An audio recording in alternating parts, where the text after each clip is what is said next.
বিকাশ নগদের টাকা ছিল ওগুলা নেয়, আর ক্যাশ টাকা ছিল দোকানের টাকা, ওগুলা নিয়ে আমার এখানে ছেড়ে দেয়। পুলিশের সেই আঘাতপ্রাপ্ত হয়ে আমি সাথে সাথে ওখানে অজ্ঞান হয়ে যাই।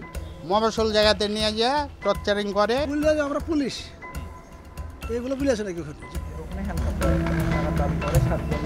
রাজশাহী গোদাগাড়ী উপজেলার গোগ্রাম এলাকার কিশোর সোহানুরের দাবি, গত শনিবার রাত ৮টার দিকে বাজারে বাবার ব্যবসা প্রতিষ্ঠান বন্ধ করার পর ৩ বন্ধু মিলে আড্ডা দিচ্ছিলেন। সে সময় 2টি মোটরসাইকেলে করে 4 জন ব্যক্তি সেখানে আসেন। নিজেদের পুলিশ সদস্য পরিচয় দিয়ে শুরু করেন তল্লাশি। ভুক্তভোগী সোহানুরের অভিযোগ, এক পর্যায়ে কেড়ে নেওয়া হয় সবার মুঠোফোন, পরে অন্যদের ছেড়ে দিয়ে শুধু তাকেই হ্যান্ডকাপ পরিয়ে জোর করে তুলে নিয়ে যাওয়া হয় পদ্মা নদীর পাড়ে। ছাড়তে দাবি করা হয় টাকা। 3 লাখ টাকা দেওয়া লাগবে তাদের।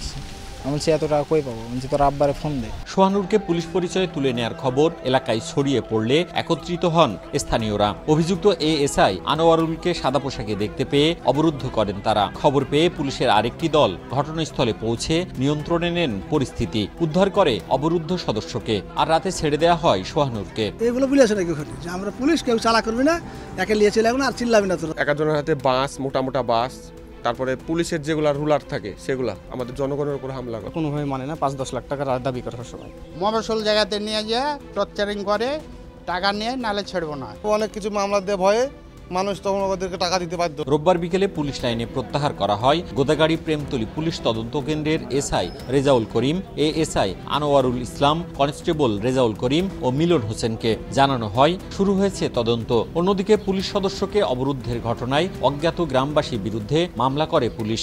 এই ধরনের ঘটনা যেই করে থাকুক না কেন, আমাদের পুলিশ সদস্যও যদি হয়ে থাকে তাহলে আমরা তাদের বিরুদ্ধে আইনগত ব্যবস্থা গ্রহণ করব।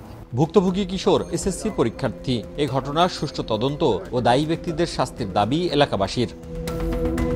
মওদুদ রানা, সময় সংবাদ, রাজশাহী।